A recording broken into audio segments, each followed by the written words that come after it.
The highly controversial Saudi-backed LIV Golf Invitational series has recently suffered one of its biggest blows in the very same day the PGA Tour celebrated its return to the golf course. Now, the Saudi golf tournament has been clouded in controversy ever since its inception, so it comes as little surprise that it's suffering yet another downfall. Stay tuned to find out everything you need to know. Trust us, you don't want to miss these juicy details. First up, there has been a huge bombshell twist in the controversial Saudi League, with Norman Ally's right-hand man suddenly resigning. Here's everything you need to know. The LIV Golf Invitational series, backed heavily by the Saudis, has suffered yet another massive blow. While the league has received a lot of support by some questionable names, aka Donald Trump, who has continued to back the 363 million Australian dollar Rebel series, Australian Greg Norman's tenure as CEO was shaken when his right-hand man, LIV Golf's commercial chief, Sean Bratches, suddenly and unexpectedly resigned. The timing of Bratches' resignation has put Norman's position within the league on shaky ground after the Australian's latest comments, in which he merely labeled the murder of dissident Saudi Arabian journalist Jamal Khashoggi as a mistake. In response, Norman told reporters, "You need to learn from those mistakes and how to avoid them in the future," which, of course, did not go down well. At the time of said comments, Bratches was sitting next to Norman when he regrettably uttered those infamous words, which have been widely condemned around the world. Furthermore, Australian Wayne Grady, who won the PGA Championship back in 1990, slammed Norman for his remarks. Eamon Lynch, a respected golf writer, also slammed Norman for selling his soul. Many believe that they are consistently turning a blind eye to the atrocities that have taken place regarding the Saudi government, as they are backing the league financially. Now, in regard to Bratches, he was only in the role for 6 months, but insiders say he gave the LIV tournament credibility after a successful 4-year stint as Formula One's managing director of commercial operations. His success in Formula One came after 27 years with ESPN. LIV confirmed Bratches' resignation in a brief statement, but added that he would continue to serve in the role for the next 90 days. According to the statement, Sean Bratches is under contract with LIV Golf Investments for the next 90 days as he transitions out of his current role. After one of the game's greats, Jack Nicklaus, recently turned down a massive $100 million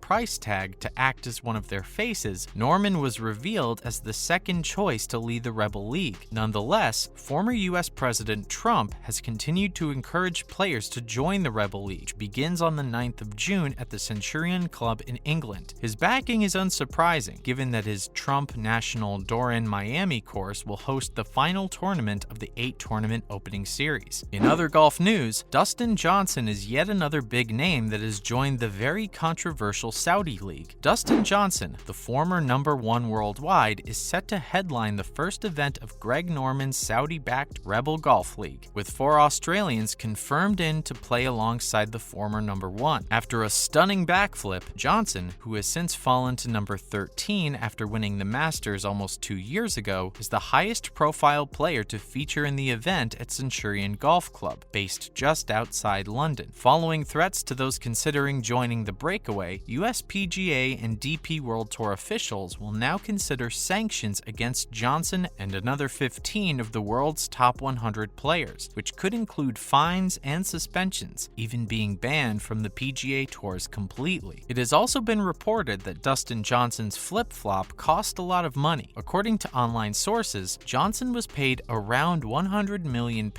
or about $125 million US, to join LIV Golf, the upstart golf league backed by the Saudi government and fronted by Greg Norman that is attempting to disrupt the PGA Tour. So the stakes are certainly high. Now, joining the league has had a big impact on Johnson's sponsorships. RBC, Royal Bank of Canada, one of his main sponsors, severed ties with him and stated that they were very disappointed with his decision to compete on the tour. Now, should a golfer choose to compete in a tournament outside the PGA Tour, including the LIV Golf Invitational Series, the PGA Tour has been clear about its intentions in accordance with tournament regulations, with the biggest being exclusion from the renowned PGA Tour. Furthermore, when 42 of the 48-man field were released just last week, there was no Phil Mickelson or Australia's sole Masters winner Adam Scott, but there there was still a strong player competing for the $25 million event, which will be played over 54 holes with no cut. Matt Jones, the two-time Australian Open champion, is the biggest Australian name to join Norman's tour, with Wade Ormsby and two young guns, Jed Morgan and Blake Windred, accepting invitations to the first event. But Jones, the same blonde-haired kid who was asked to meet Norman after making his first hole-in-one as 6 years old, was undoubtedly Norman's biggest Australian catch. Jones, 42, has 2 PGA Tour victories and ranks among the world's top 100 golfers. But after, he confirmed he would follow his idol as the world's new great golf disruptor. Norman even called Jones shortly after the New South Welshman won the Honda Classic last year, propelling him into the top 50. Additionally, the top 5 finishers from this weekend's Asian Tour International Series event at Slaley Hall Hotel, Spa and Golf Resort will join Johnson and the rest of the group at the LIV Invitational. Besides, online media outlets speculate that a 6th golfer will be added after Phil Mickelson withdrew from the PGA Championship last year in May, following his questionable comments about the Saudi government and his public want to play in the LIV Invitational tournaments. Next, the pro golfers attending the Saudi League will apparently get the Tiger Woods treatment. According to a booklet obtained by Telegraph Sport, the new Saudi-backed golf league will treat each participant and his caddy with lavish, luxurious accommodations and parties at the first LIV Golf Invitational held at the Centurion Club in London. The booklet promised all competitors the Tiger Woods treatment, including free flights, a stay at a 5-star hotel in Hertfordshire, first-class car service, and invitations to lavish events. It will also include a red carpet draft party at RD Studios. Also, it has been reported that celebrity DJ Fat Tony will host the event, which will include cocktails, refreshments, and luxurious hors d'oeuvres. The food at the golf course will reportedly be overseen by English and Michelin-starred restaurant owner Jason Atherson, and afterwards, English musical acts such as James Morrison and Craig David will perform. As you can see, it's just another carrot dangled in front of the golf world as LIV attempts to entice the sport's biggest names to join the new Super Golf League. Finally, staying on the topic of the Saudi League and its upcoming tournament, Graham McDowell reveals he is concerned about signing up for the tournament and the repercussions. Graham McDonald, another popular pro golfer, admits he is concerned about the consequences of signing up to compete in the first LIV golf event next week in England, but strongly believes he made the right decision. McDowell, otherwise recognized as the 2010 US Open champion, spoke at the Asian Tour's International Series event this past week. "I'm excited to see the field announced. I think it's a strong field," McDowell stated, speaking about the LIV golf tournament. He also went on to add, "It was a difficult decision to make. It's difficult to make a decision as a player when there are so many unknowns. We don't know what the reaction is going to be," he continued. "It all comes down to the fact that I'm a business that has been operating all over the world for 20 years. This is an enticing opportunity. It's an entertaining format with some big guarantees." Now, LIV Golf announced 42 players for the first event on Tuesday, including the surprising inclusion of Dustin Johnson, as we mentioned earlier. But since deciding to compete in the controversial tournament, both McDowell and Johnson have lost their sponsorships with Royal Bank of Canada. McDowell then went on to publicly question whether threatened bans from the PGA Tour and DP World Tour would be beneficial to the sport, stating, "I believe it's not good for the game, and I really feel what the guys at LIV have done is they're trying to create a schedule which essentially fits around the PGA Tour," McDowell said. "It's designed to coexist." Regardless of what McDowell believes, the Saudi-backed golf league has been controversial since the beginning, considering its origins and the support behind it. And having this tournament coexist with the famous and beloved PGA Tour is something that will never happen peacefully. And there you have it, everything you need to know about the new bombshell twist regarding the controversial Saudi-backed golf league, along with other need-to-know news. Make sure to let us know your thoughts in the comments below. Thanks for watching.